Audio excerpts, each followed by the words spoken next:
En libertad, con Jano García.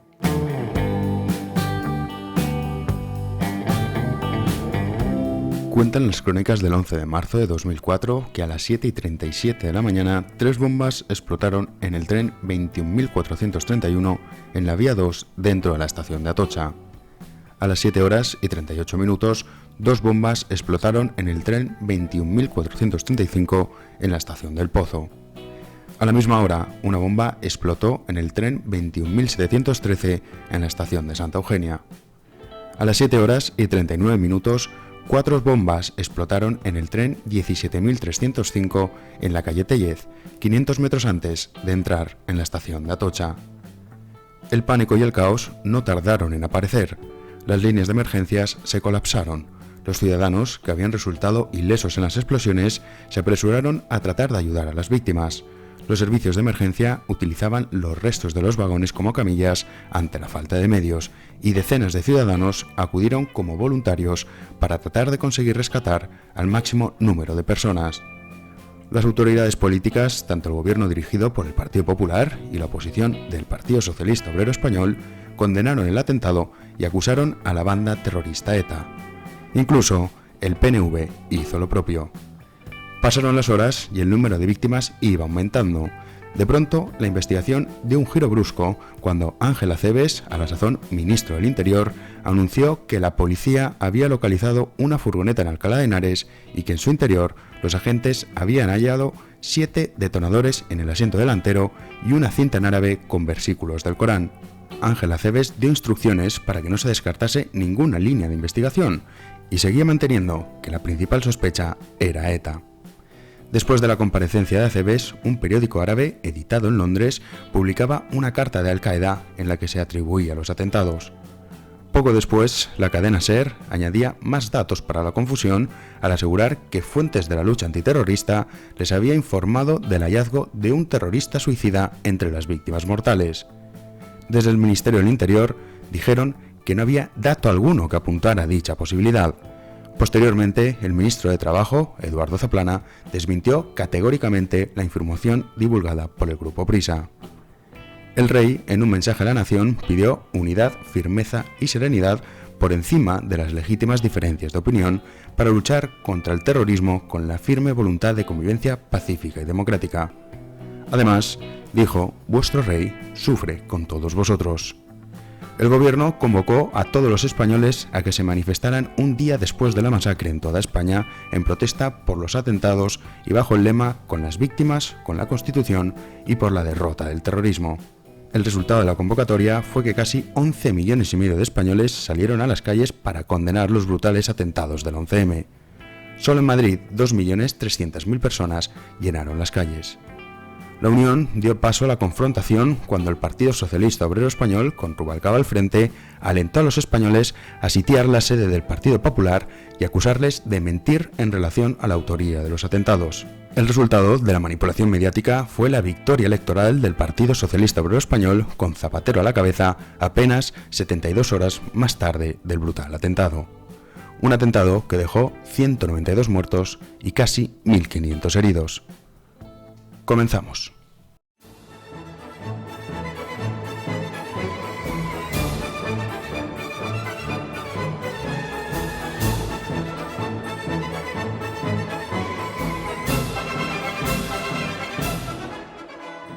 Y de vuelta al presente, hoy 11 de marzo de 2020 se cumplen 16 años del mayor atentado de la historia de Europa, no de España.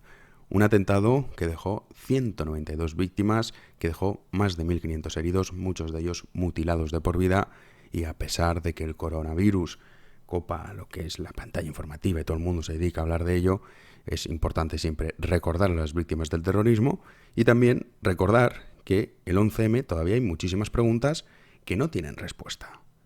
Y la propia sentencia del Tribunal Supremo así lo demuestra. No solo eso, sino que también en esa sentencia se queda recogido que hubo un modus operandi fraudulento y nefasto para la investigación. Hay detalles que cualquier país serio y normal hubiese investigado hasta el fondo. Sin embargo, aquí se dio carpetazo al asunto rápidamente y seguimos sin saber, por ejemplo, quiénes fueron los autores intelectuales y de verdad quién está detrás del mayor atentado de la historia de Europa, ya no de España. Por ejemplo, ¿a quién se le ocurre destruir en menos de 72 horas los trenes donde se perpetró la matanza? Que la escena del crimen, que siempre sagrada, y toneladas de material fundamental fuesen reducidos a unos cuantos gramos con esa rapidez, no deja de ser por lo menos curioso. ¿Cómo es posible que tras 16 años no sepamos quiénes fueron los autores intelectuales? Porque la sentencia, y esto está en la sentencia, del Tribunal Supremo sobre el 11M, el propio Tribunal Supremo, repito, reconoce que la célula del 11M no guardaba ninguna relación jerárquica con Al-Qaeda. ¿Ustedes conocen algún atentado en el cual no se examinen por parte de la policía científica los restos de las bombas? Pues en este atentado la policía científica no realizó examen alguno antes de la destrucción de los trenes. Pero es que hay más. ¿Cómo puede aparecer una mochila en perfecto estado, que según las autoridades había estado en los trenes y que gracias a ella se prenda la mecha para capturar a los terroristas? Es significativo que unos tipos que se supone que han dedicado horas y horas a preparar un atentado con la máxima precisión consigan hacer funcionar 10 mochilas bombas, pero, oh casualidad, una no funciona y además no sufre ningún desperfecto para así poder ser utilizada para encontrar a los yihadistas rápidamente. Y justo en la mochila se encuentra un artefacto que contenía metralla. Sin embargo, a ninguna de las 192 víctimas se le detectaron restos de metralla. ¿Se dedican los terroristas a elaborar un variadito de explosivos y justo la que no explota es la que no coincide con el resto? Pero es que hay más. El propio sumario admite y considera viable que esa mochila encontrada en la estación del Pozo era una prueba falsa. Lo lógico sería que las autoridades investigaran hasta el final si esta escandalosa afirmación es cierta. Pues no, ni siquiera se inició una investigación. ¿Qué decir de la furgoneta encontrada por la policía? En la que encuentran 7 detonadores y un resto explosivo con goma 2 seco con metenamina. Sin embargo, el artefacto encontrado en la mochila no contenía metenamina. Hay más. Un policía examinó con un perro especialista, para detectar explosivos, obviamente, dicha furgoneta antes de ser llevada a comisaría. Y él mismo reconoció que la furgoneta estaba completamente vacía cuando él entró y que no se detectó ningún rastro de explosivos o similar. Ni siquiera fue citado al juicio. ¿Desde cuándo el único testigo presencial que entra por primera vez a la furgoneta resulta irrelevante? El acta oficial recoge que la furgoneta llegó a las 15 horas y 34 minutos para ser examinada por la policía científica. Sin embargo, la furgoneta llegó a dependencias policiales a las 14 horas y 32 minutos y estuvo en poder de los TEDx dirigida por Sánchez Manzano. Y una vez allí y tras una hora aparecieron milagrosamente los restos de explosivos, 7 detonadores, ropa que permitía identificar el ADN de los terroristas y la cinta coránica. El 13 de marzo comenzaron las primeras detenciones. A 5 personas detuvieron. 2 de ellos indios de religión hindú por haber vendido supuestamente los teléfonos móviles que utilizaron los yihadistas para activar los explosivos. Los otros 3 detenidos fueron Jamal Zugam, Mohamed Chawi y Mohamed Bakali, por haber vendido en su tienda tarjetas telefónicas que supuestamente fueron usadas por los terroristas. 2 semanas después, 4 de los 5 detenidos son puestos en libertad. Uno de ellos, Mohamed Chawi, porque los testigos aseguraban haberlo visto en 2 trenes distintos a la misma hora, cosa que es imposible. Sin embargo, Zugam sí que permaneció arrestado, ya que unas testigos rumanas aseguraban que lo habían visto en los trenes del 11M. Y no existe ninguna prueba que lo vincule directamente, ni se encontraron sus huellas dactilares en los trenes, ni en la mochila de Vallecas, ni en la furgoneta supuestamente utilizada por los terroristas para llegar a la estación, ni siquiera en la casa de Morata, donde se había organizado todo este atentado. No aparecen rastros de ADN suyos en ninguno de esos escenarios, y tampoco se encontraron evidencias ni llamadas telefónicas que lo vincularan con esos supuestos terroristas que participaban en el atentado y posteriormente se suicidaron en Leganés. Pero es que hay preguntas que desde luego uno cuando las lee, que esto está en la sentencia, cuando las lee dice, pero vamos a ver, que nos toman por imbéciles. ¿De dónde sacaron 200 kilos de explosivo los terroristas? Pues según la sentencia, la respuesta es Emilio Suárez Trasorras, un exminero asturiano que se dedicaba a comerciar hachís y que resulta que a su vez es el mayor traficante de explosivos de la historia de España. Que un simple minero sea capaz de traficar sin ningún problema más de 200 kilos de Asturias a Madrid y que además era confidente de la policía y reconoció que la policía le ofreció dinero para incriminar a Zugam. ¿Pero de verdad nos creemos que de verdad un tipo que se dedica a malvivir comerciando hachís es el mayor traficante de explosivos de la historia de España? ¿Pero esto quién se lo puede creer? Pero es que hay más. El magistrado de la Audiencia Nacional, por llamarlo de alguna forma, Javier Gómez Bermúdez, el exmarido de Elisa Beni, presidente del tribunal que juzgó el caso, consideró que no hubo una orden directa de Al-Qaeda de cometer el atentado. Y afirmó, y esto es literal, España no está preparada para conocer la verdad. Pues 16 años llevamos sin saber la verdad. Porque lo que nos dice la sentencia es que un moro que regentaba un locutorio en Lavapiés, que es el señor Zugam, el único condenado como autor material del atentado, y un exminero asturiano que malvivía de sus ingresos como traficante de hachís, fueron capaces de realizar el mayor atentado de la historia de Europa. O sea, ni Al-Qaeda, ni el Estado Islámico, ni ningún grupo terrorista tienen tanto poder ni recursos como un vendedor de tarjetas prepago y un traficante de hachís. ¿Pero quién se puede creer esto? Pero los medios de comunicación, callados, y esto enseguida se dio carpetazo al asunto y no se habló del tema. Muy pocos hablaron del tema. Por aquel entonces hacía esa labor Pedro J., antes de volverse loco, ahora ya está en el español y lo que se dedica, pues no, la verdad es que no sé qué es lo que hace, porque no se puede denominar ni periodismo basura. Y luego la labor brillante que fue Federico Jiménez Los Santos y Luis del Pino. Sobre todo Luis del Pino, que sin él todos estos hechos serían desconocidos. Escribió un libro muy bueno que se llama Las mentiras del 11M, donde expone con detalle todas y cada una de las atrocidades que se cometieron. Y hoy seguimos, 16 años después, sin saber quién cometió ese salvaje atentado y quién está de verdad detrás de esto. Nos mintieron y nos engañaron.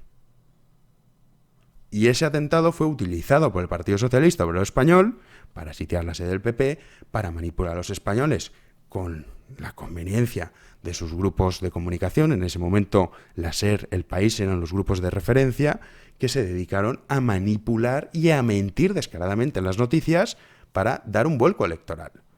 Que es que en esas elecciones el PP tenía asegurada la mayoría absoluta y acabó perdiéndolas, porque se utilizó la excusa de que había sido el terrorismo islamista por la guerra de Irak. Que además España no participó en la guerra de Irak. Pero esto ya lo hacemos para otro podcast, porque hay mucho cazurro que no se entera. España fue, conjuntamente con 52 países, a Irak una vez acabada la guerra. En la guerra de Irak participó Estados Unidos, el Reino Unido, Canadá y Polonia. Ni un solo soldado español participó en la guerra de Irak. Hasta Mongolia acudió allí. Y una de las grandes cosas que se ha manipulado sobre este tema, que insisto, lo podemos tratar en otro podcast, es esa foto de las Azores que todo el mundo pone ahí a George Bush, Tony Blair y Aznar. Pues estaba Durão Barroso también, que es portugués, donde está el atentado de represalia de Al-Qaeda en Portugal, en Polonia, en Mongolia, donde están esos atentados. Se manipuló de una forma brutal a la población y las consecuencias de ese cambio de gobierno estamos todavía padeciéndolas. Es con Zapatero donde empieza todo este cambio de régimen. Y es con Zapatero cuando empiezan a desmantelarse las instituciones españolas y se empieza a tener esa conveniencia con los secesionistas catalanes.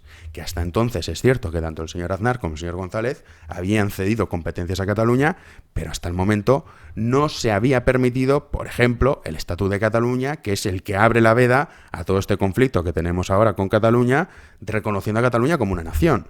Y el pacto del Tinel, entre el PSC y Esquerra Republicana. Pues eso es lo que ocurrió hace 16 años y eso es lo que seguimos sin saber. Y seguimos sin saber la verdad. Pero claro, es que esto es un tema que molesta. Es un tema que no es agradable. Entonces, como no es agradable, eso fue hace mucho tiempo. Pues así nos va. Hacemos una breve pausa y abordamos los temas de actualidad.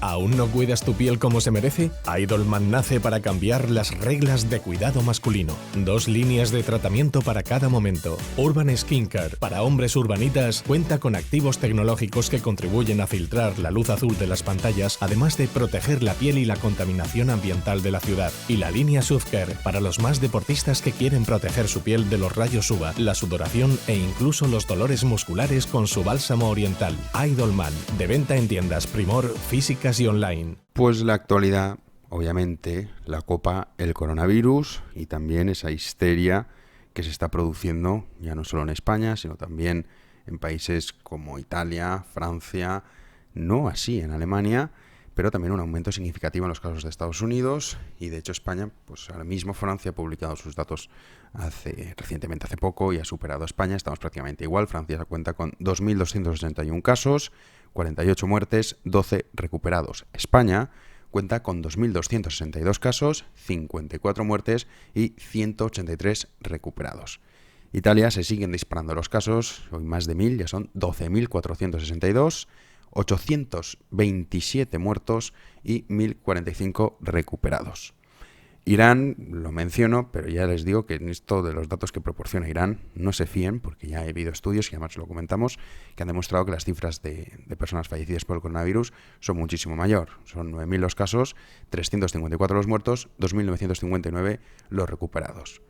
El informe que publica oficialmente China, que es el que yo suelo consultar diariamente, más allá de que las cifras de China, obviamente los casos no son 80.785, que es lo que declaran, y los recuperados 61.482. Obviamente ha habido mucha más gente que ha fallecido víctima del coronavirus, pero bueno, China es una dictadura, pero en ese informe que hace sí que coge varios países, entonces queda, es interesante para verlo, porque así uno pues puede ver un poco cómo va ascendiendo la gráfica. Corea del Sur sigue manteniendo la tendencia de reducir el número de casos, a pesar de que hoy han sido más que ayer.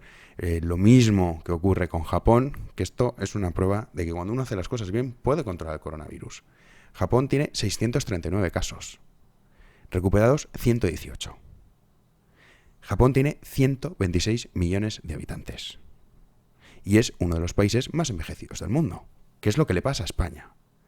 Hoy hay mucha gente que está alarmada porque la OMS ha declarado ya la pandemia de forma oficial. En el anterior podcast comenzamos cuando la OMS declaró pandemia la gripe A o gripe porcina, que se llevó la vida de más de 18.000 personas. Luego esas cifras han aumentado hasta 100 y pico mil. Porque ¿qué es lo que pasa? Hay mucha gente que aquí tiene mucha confusión, sobre todo cuando dice, oiga, ¿por qué no hay casos en la India? ¿Por qué no hay casos en los países de África? Pues porque no se hacen pruebas. Igual que en España realmente las cifras son mayores, pero no se pueden hacer pruebas a toda la población que tiene síntomas. Porque ahora estamos todos un poco paranoicos, que en cuanto estornudamos o nos duele la garganta, o tenemos tos, o nos duele un poco la cabeza, pues decimos, ya está, ya lo pilla el coronavirus. Yo me he tomado un paracetamol hace un rato porque me dolía la cabeza. Pero bueno, es que ahora todo el mundo está histérico, lo cual en cierta forma es normal porque como esto es una pandemia vamos a morir todos. No. El problema, y esto ya lo expliqué, pero insisto, el problema de este virus es que puede colapsar el sistema sanitario. No es su letalidad. También ha salido ahora una noticia diciendo que el coronavirus es 10 veces más letal que la gripe estacional. Declaraciones que ha dicho Anthony Fauci, que es el director del Instituto Nacional de Alergia e Infecciones y Enfermedades Infecciosas de Estados Unidos, diciendo que el coronavirus es 10 veces más letal que la gripe común, la gripe estacional, provocado también un caos. Bueno, la gripe estacional tiene un 0,1 de letalidad. En este caso el coronavirus hablamos del 1%. Y si tú coges todos los casos, contando China, estamos entre el 3% y el 3,4%, porque va variando. Pero él lo reduce al 1% porque él espera que los recuperados sean mayores que las víctimas, a medio plazo. O sea que, tranquilidad. ¿Podemos coger el coronavirus? Pues seguramente. Angela Merkel también ha hecho unas declaraciones diciendo que lo más seguro es que en 2 años la población alemana, el 70% se contagie. Al paso que van, desde luego. Ayer metieron a 44.000 tíos a ver el fútbol, que jugaba el Leipzig contra el Tottenham. O sea que en todos los países se está actuando de forma negligente, excepto en los países asiáticos, que la OMS hoy ha vuelto a repetir que a pesar de que el impacto sea muy fuerte, se puede contener el coronavirus. Pero para eso se necesitan tomar medidas drásticas, que son medidas drásticas que ha tomado Japón, que ha tomado Corea del Sur, que ha tomado China, que ha tomado Singapur. Singapur hoy tiene 178 casos y sigue sin tener una víctima. Y de esos 178 casos, 96 ya están recuperados. ¿Y qué problema tiene el coronavirus? El coronavirus, su problema fundamental es, primero, que no tenemos una cura. Segundo, que su tiempo de recuperación es muy variable. Hay gente que se recupera en 2 días y otras personas han necesitado 27 días para recuperarse. ¿Qué pasa? Que esto lo que hace es colapsar el sistema sanitario. Porque ahora está el coronavirus, pero la gente, desgraciadamente, sigue teniendo infartos, sigue teniendo derrames, sigue habiendo accidentes de coche, accidentes de moto, y tienes que atenderlos. Y si el personal sanitario está única y exclusivamente centrado en los casos de coronavirus o de neumonías, porque puede derivar en una neumonía grave, obviamente el sistema colapsa. Y si a eso le sumas la histeria de la población y muchísima gente que va a urgencias en cuanto tienen pequeños síntomas pensando que tiene el coronavirus, eso es inviable. No hay ningún país del mundo, ni España, ni Francia, ni Alemania, ni China, que esté capacitado para recibir a todos esos pacientes. Que en muchos casos tienen el coronavirus y en otros casos no. Pero los tienes que atender. En Italia, que tomaron medidas desde el primer momento, la situación se les ha descontrolado por completo. Y ahora han tenido que seguir un poco la senda de China, de Corea del Sur, y de Singapur y de Japón. No han llegado al nivel extremo que sí que han llegado estos países. Pero Italia es el segundo país del mundo con mayor número de contagios. España estamos peleando con Francia todos los días. Hoy Francia, ahora mismo, en el momento en el que hacemos el podcast, es el 5º lugar. En cuanto mañana España anuncie los casos de coronavirus, que seguramente serán ya mayores de 2.500 contagios, volveremos a superar a Francia, pero cuando Francia anuncie el suyo nos superará. Vamos, que estamos ahí. Pero no hay que tener preocupación en el sentido de que, vamos a ver, la gestión del gobierno ha sido nefasta, pero nefasta desde el primer momento en el que ha puesto antes, que es un escándalo mayúsculo. Es vergonzoso, es criminal haber puesto antes sus intereses partidistas que la seguridad de la nación española. Ya no solo eso, sino que muchas víctimas que a lo mejor contraen el coronavirus por la mala gestión del gobierno y que fallecen, la responsabilidad es del gobierno español, que no quiso abordar este problema hasta el día 9 de marzo, pasada la manifestación del 8M. Pero esta crítica que se ha hecho y que yo he estado haciendo constantemente al gobierno español, también la podemos hacer a la Comunidad de Madrid. ¿Qué hace que no está cerrando la Comunidad de Madrid? Si es que la única solución es seguir los pasos de los países asiáticos, nos lo están diciendo. Los hechos nos dicen, oiga, hagan ustedes esto. Esta es la forma en la que puede usted contener el coronavirus.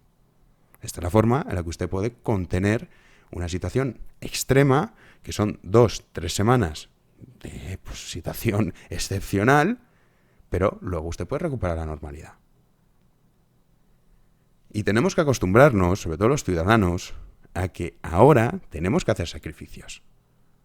Intentar evitar, en cuanto sea posible, las reuniones, salir al cine, los teatros. Pero claro, si tú no lo haces, porque la desgracia es que la gente no actúa de forma responsable. Si tú no lo obligas a hacer a las personas, la gente sigue yendo a la mascleta, por ejemplo, hasta hoy, que ya no ha ido. Pero todos los días había gente. ¿Menos gente de lo normal? Sí, pero da igual, habían 20.000. Ayer que jugaba el Valencia se reunieron unos cuantos miles ahí a apoyar al equipo, porque como era puerta cerrada, la gente no es responsable. La gente no es consciente de que el problema que puede generar el coronavirus es, como llevo diciendo desde hace un mes, sanitario y económico. Eso es lo peor del coronavirus. No es que nos vayamos a morir todos, moriremos. Bueno, moriremos todos, pero me refiero, víctimas del coronavirus. Pues seguramente mucha gente morirá, pero se trata de permitir a la sanidad atender a los pacientes más vulnerables. Y hay muchísima gente que está utilizando noticias falsas, que está utilizando me dicen que, me cuentan que. Oiga, un poco de responsabilidad. Si usted lo que va a escribir no sabe que es cierto, no lo haga. Porque lo que haces es provocar un alarmismo y una histeria que es un peligro. Hay que tener serenidad y hay que ser sensato. Y repito, el problema del coronavirus no es su letalidad, que algunos dicen 10 veces más letal que la gripe común. En Estados Unidos, que mata el 0,1%. Estamos hablando de una letalidad del 1%. Que hay casos que es cierto, que no son personas mayores las que han fallecido, ni personas con enfermedades crónicas previas. Lo es. El porcentaje es bajo. Pero tenemos que ser responsables y estar a la altura de las circunstancias. Y no actuar como este infame gobierno que ha jugado con la salud de los ciudadanos españoles. Y no solo el gobierno, también la oposición ha sido irresponsable desde el primer día. Todos centraditos en el numerito del 8M. Y para contrarrestar el numerito del 8M, metiendo 9.000 tíos en Vista Alegre. Y Ortega Smith dio positivo ayer. Unos me decían, joder, Jano, eres un gafe. No se trata de ser gafe. Vamos a ver, si tú vas a meter a 9.000 tíos en un recinto con esta crisis del coronavirus que hay más casos de los que se declaran, pues evidentemente, yo no sabía si Ortega Smith iba a tener coronavirus o no, pero obviamente eso no está bien hecho.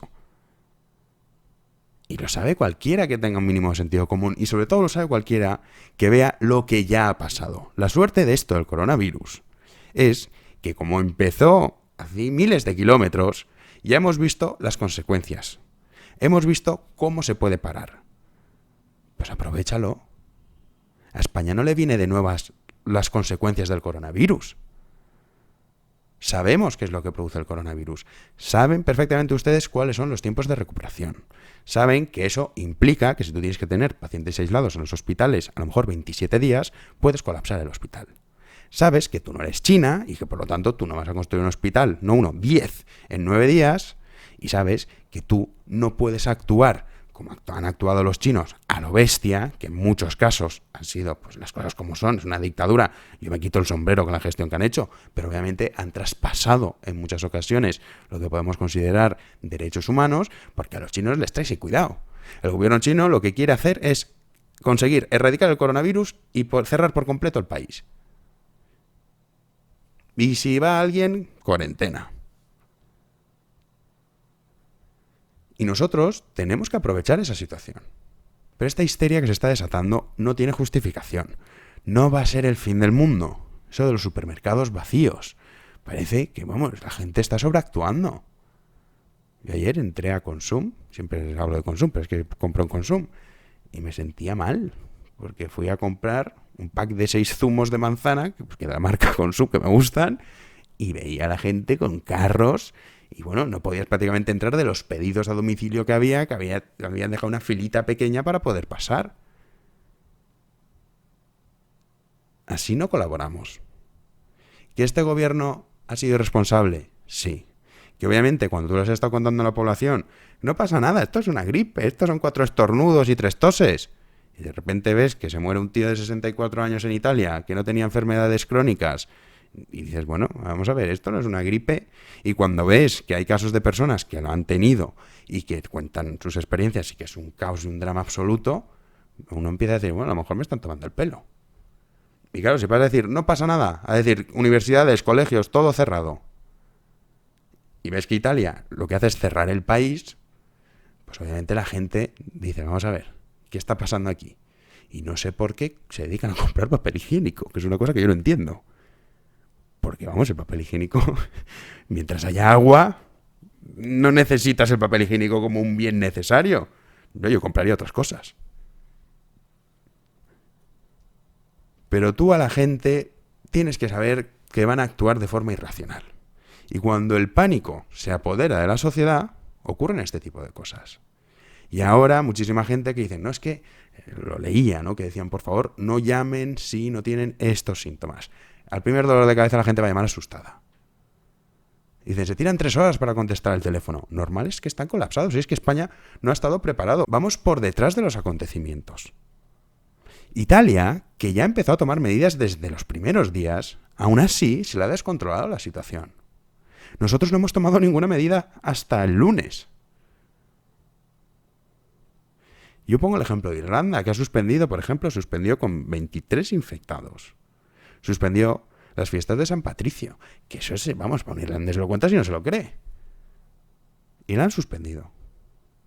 En el Reino Unido ya están enviando muchísima gente a hacer las funciones de teletrabajo a su casa. Son 456 los infectados en el Reino Unido. Y advertimos que nosotros no somos ni más listos, ni más guapos, ni nuestra genética es superior, ni a la de los chinos, ni a la de los coreanos, ni a la de los japoneses. Y que lo que pasaba a miles de kilómetros iba a terminar pasando aquí. Y por eso yo me cansaba en repetir una y otra vez que lo que había que hacer era tomar medidas ya. ¿Qué era eso de que las fallas no estuviesen canceladas? Y los falleros, no. Y escribí un artículo hace 2 semanas, quiero recordar, sobre las fallas, y los falleros se me echaron encima como, bueno, como si fuese un loco. Pues los hechos, desgraciadamente, lo que nos demuestran es que no somos mejores que los chinos. Ni somos más listos, ni tenemos una genética superior a ellos. Y lo que nos demuestran los hechos es que Japón ha conseguido contener el coronavirus y apenas tiene hoy 24 casos nuevos.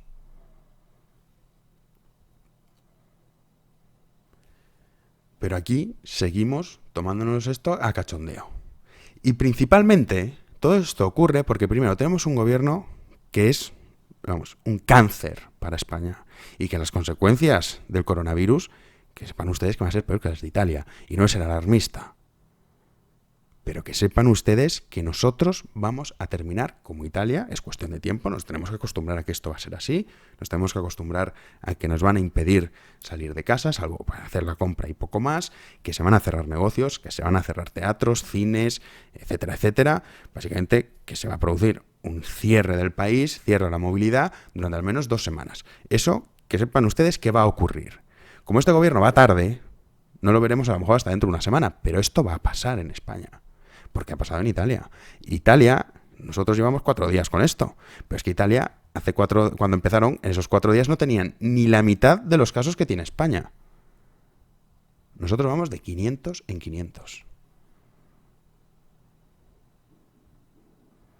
Y esto no va a parar. De hecho, hemos entrado ya en las 2 peores semanas. Porque como el coronavirus se puede incubar, no se sabe. Algunos hablan de que su proceso de incubación es de 14 días, otros de 21, otros incluso de 27.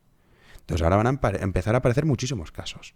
Y sobre todo, conforme aumente el número de casos, la histeria aumentará. Y la gente se creerá que tiene el coronavirus. Y en muchos casos es probable que lo tengas y es probable que lo pases y no te des cuenta. Porque se ha demostrado también que el coronavirus no reacciona igual. Pero hay que ser responsables. Y como ciudadano, uno puede hacer cosas. Pocas, pero puede hacerlas. Primero, no alentar a la histeria ni compartir noticias falsas. Segundo, ser responsable con sus actos. Oiga, pues si no puedes viajar este fin de semana que tenías previsto irte con tu novia, no pasa nada.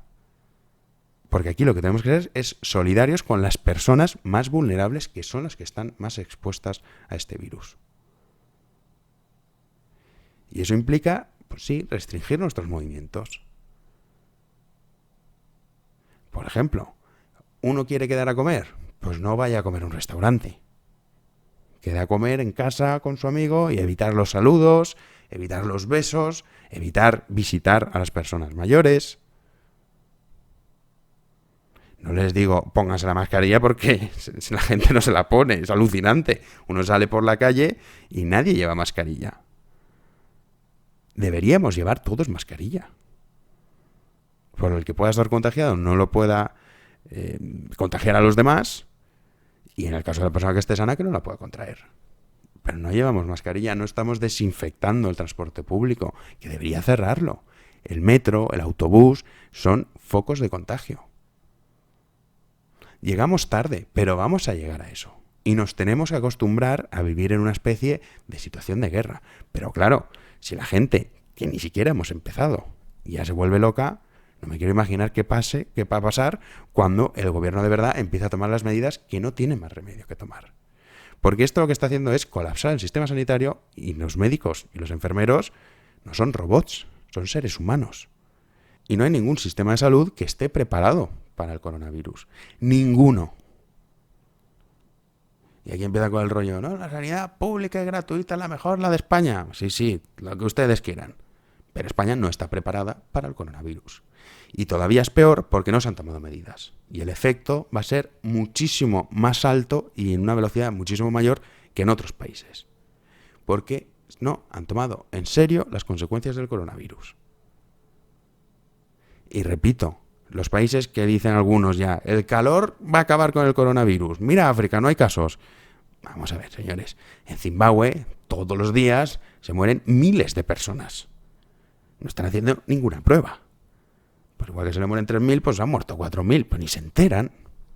En la India, que dicen, mira la India, 64 casos. No hay ningún muerto. Pero ustedes de verdad se creen que en la India no hay más de 64 casos. Por supuesto que sí. Y de verdad ustedes se creen que no hay miles de muertos, o cientos al menos, sin ninguna duda. Lo que pasa es que como mueren tantos indios al día, pues 1.000 más, o 2.000, o los que toquen, y no saben de qué, se ha muerto, pues ha muerto. No podemos extrapolar la situación de los países europeos, sobre todo los países que están o bien en vías de desarrollo o países directamente subdesarrollados. Y por eso la comparativa debe ser con los países que tienen una cierta calidad de vida como la nuestra. España se puede comparar con Japón, se puede comparar con Suiza, se puede comparar con Singapur, con Austria, con el Reino Unido. Pero no me la comparen con Indonesia.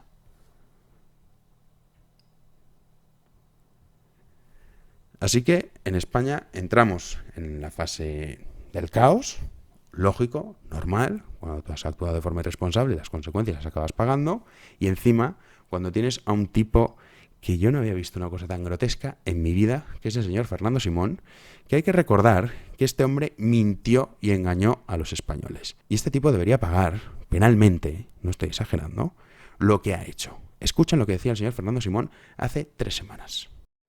Parece que la epidemia tiene posibilidades de empezar a remitir.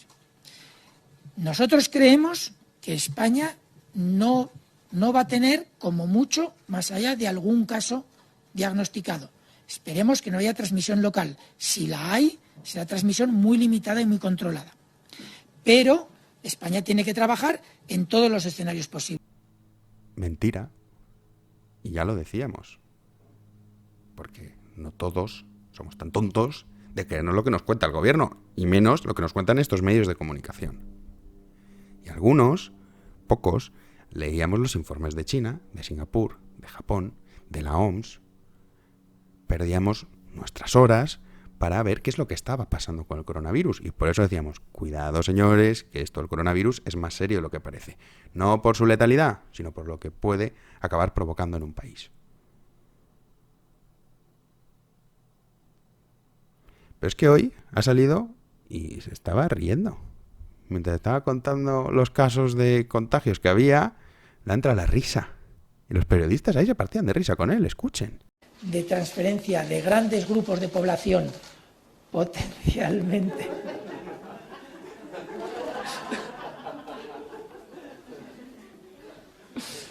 Perdón, Pecho. Este es el principal responsable. Le da risa. No sé, que le resulta gracioso. Que se pasee por los hospitales. Que ya muchos de ellos están colapsados. Y que pregunta al personal sanitario qué es lo que piensa de la falta de recursos, que ya están padeciéndolos. Pues el de cachondeo. Y cuando le han preguntado, oiga, ¿tiene España la capacidad de recursos necesaria para atender y afrontar esta crisis, sobre todo hablando de temas de materiales? Dice, bueno, eso es una cuestión que de verdad pues sí que nos preocupa. ¿Cómo que sí, de verdad sí que nos preocupa? El gobierno chino ha anunciado hoy que va a enviar a Italia 2 millones de mascarillas, 1.000 ventiladores pulmonares de asistencia respiratoria, 20.000 trajes protectores y 50.000 test para detectar el coronavirus. ¿Y nosotros? Aquí, bueno, eso es un tema que nos preocupa. ¿Pero cómo que es un tema que te preocupa? Tenías que haberlo solucionado ya. ¿Que luego sobran mascarillas? Pues que sobren mascarillas. Pero este de cachondeo. Estamos gobernados por una banda de psicópatas, de tarados, que ponen antes su beneficio personal y político que el bienestar de la población española. Es que es alucinante. Que algunos pensamos, pues si se mueren 5.000, 10.000 o 20.000 o 100.000 viejos, porque se mueran mejor, mira, menos pensiones para pagar. Habrá gente que piense así, ¿eh?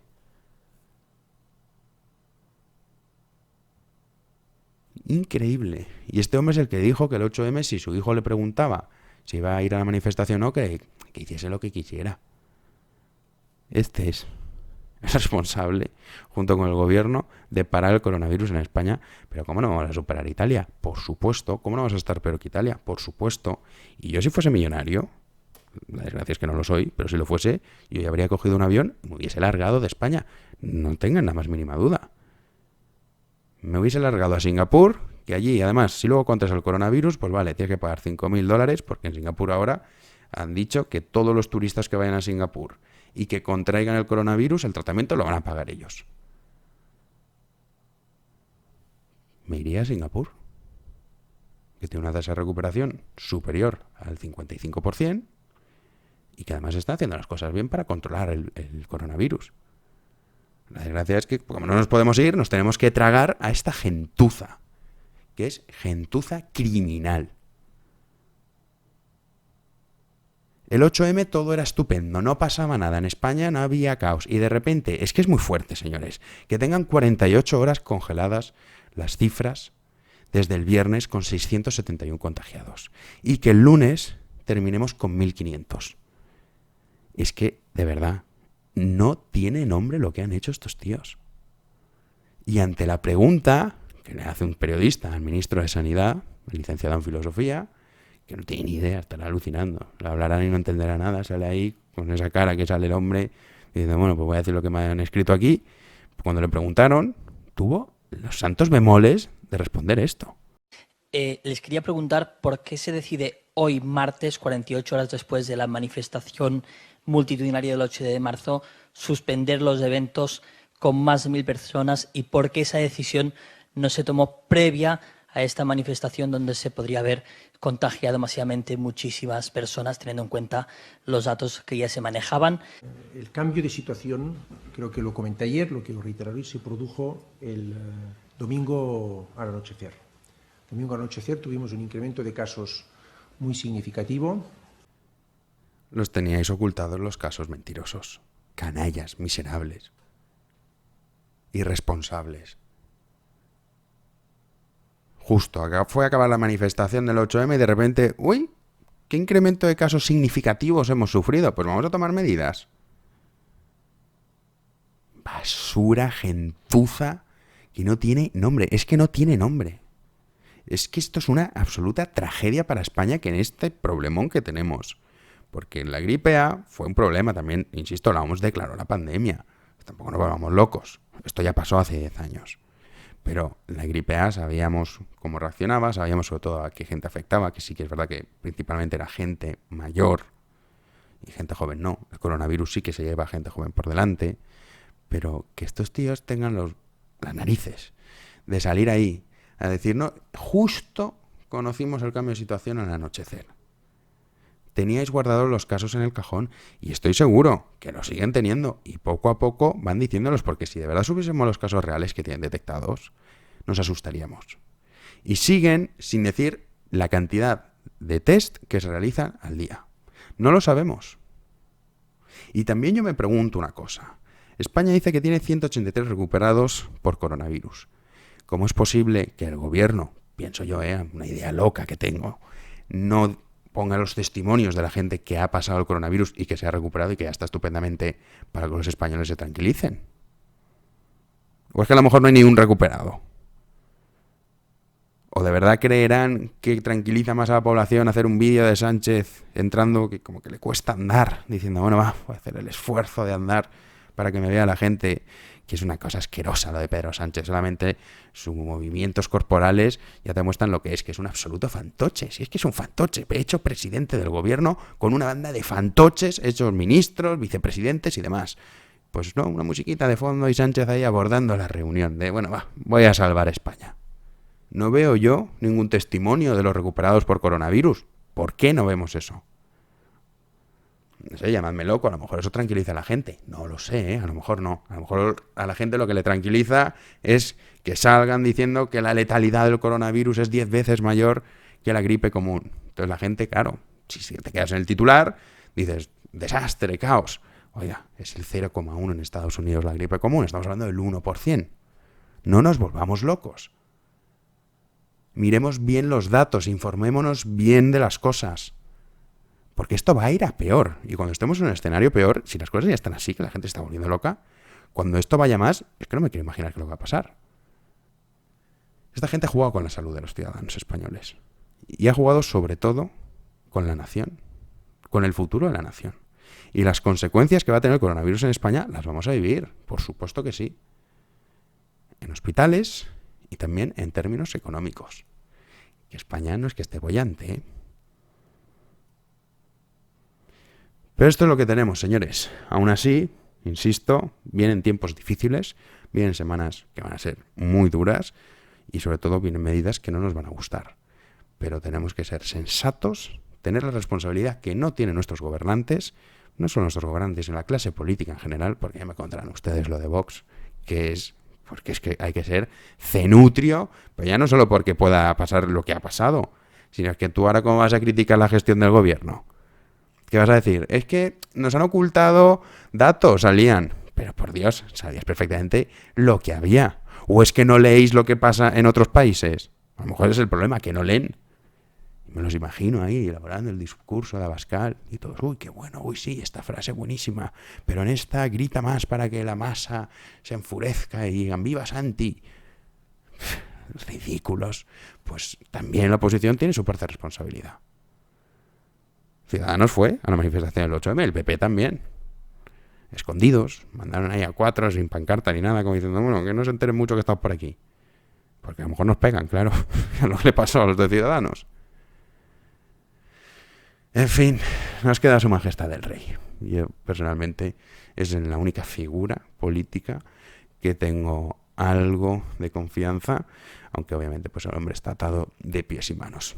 Pero hay que ser sensatos, no volverse locos y aceptar que podemos contraer el coronavirus, que puede ser una situación que nos pueda durar 3, 21 días, 27, no lo sabemos, y tener tranquilidad y que al primer dolor de cabeza, pues te tomas un paracetamol. Te tomas un paracetamol y ya está. No llamas al número de que vengan a hacerme el test, porque no van a venir a hacerte el test porque están saturados. No dan para más. La situación se ha descontrolado.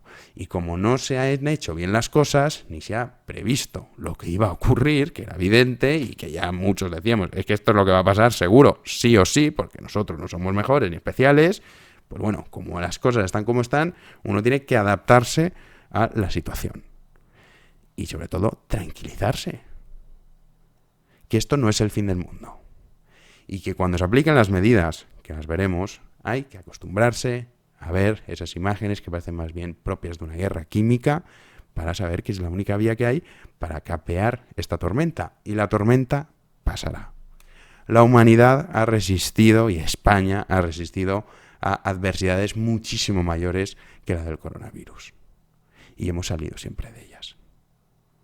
Y ojalá que este gobierno algún día pague la absoluta irresponsabilidad y dejación de funciones que ha puesto en peligro a millones de ciudadanos españoles. Y la mentira con lo que se ha afrontado esta crisis y se sigue afrontando. Porque no sabemos cuáles son los casos reales, no sabemos tampoco el número de test que realizan y, por supuesto, no sabemos las medidas que van a adoptar. Porque esto no se va a quedar aquí, todos lo sabemos. Entonces, ¿a qué espera el gobierno? Pues como son medidas antipopulares, nos las dan en pequeñas dosis. ¿Que eso significa que se morirán 200 ancianos más? Que se mueran, pues a ellos les da igual. Porque no tienen moral, no tienen ética. Son gentuza.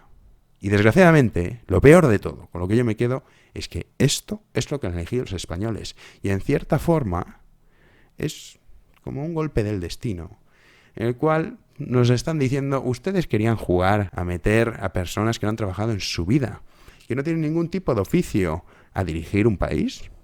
Tomen. Una de las peores crisis sanitarias de la historia, sobre todo de los últimos en España, en el caso desde que terminó la guerra civil, pues ahora nos las comemos con estos tíos. Con un tipo que plagió una tesis doctoral, presidente. Una ministra de Trabajo que no ha trabajado nunca. Una ministra de Igualdad que estuvo un rato haciendo como que era cajera y en realidad lo que es una asamblearia verdulera. Un vicepresidente que era profesor sustituto de no sé qué universidad, que salía ahí haciendo el payaso. Pues ese tipo presidente. Carmen Calvo. una mujer que yo no sé para qué podría valer. Pues vicepresidenta del gobierno. Un ministro de Sanidad que es licenciado en filosofía, porque es que ni siquiera es filósofo. No ha hecho nada.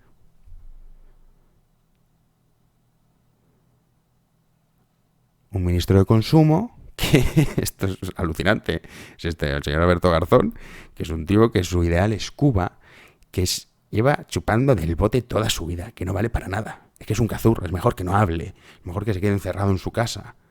Pues este hombre es el que va a regular ahora estos problemas de consumo que puede derivar el coronavirus. ¿No querían a esta gente en el gobierno? Disfrútenlo. La gran tragedia, que eso es lo peor, que vamos a pagar todas las consecuencias. Y para finalizar, quiero decirles que no sé qué está pasando, pero estoy recibiendo decenas de correos electrónicos diciéndome, sobre todo de Instagram y de Twitter, que quiero cambiar la contraseña de mis cuentas. Cosa que es falsa. Yo no he solicitado cambiar la contraseña en ningún momento, o sea que posiblemente eso se debe, por lo que me han comentado, a que están intentando hackearme la cuenta. Si ven contenido extraño en las próximas horas o en los próximos días, que sepan que no soy yo, que me han hackeado la cuenta y bueno, intentaré recuperar de alguna forma. Entonces, si no, pues bueno, siempre nos quedará YouTube, que es el espacio de libertad, y es gracias a la colaboración de ustedes, a través de Patreon, a través de YouTube y a través de iVoox, como yo consigo poder trasladar estos mensajes y trasladar la realidad. Si es que no se trata ni de ser alarmista ni de no serlo, se trata de contar las cosas como son. Y el tiempo, por desgracia en este caso, nos ha dado la razón. O sea que muchísimas gracias de verdad de corazón a todas las personas que me están apoyando, porque sin ustedes yo no podría hacer esto. Y no podría informar ni tampoco perder tantísimas horas.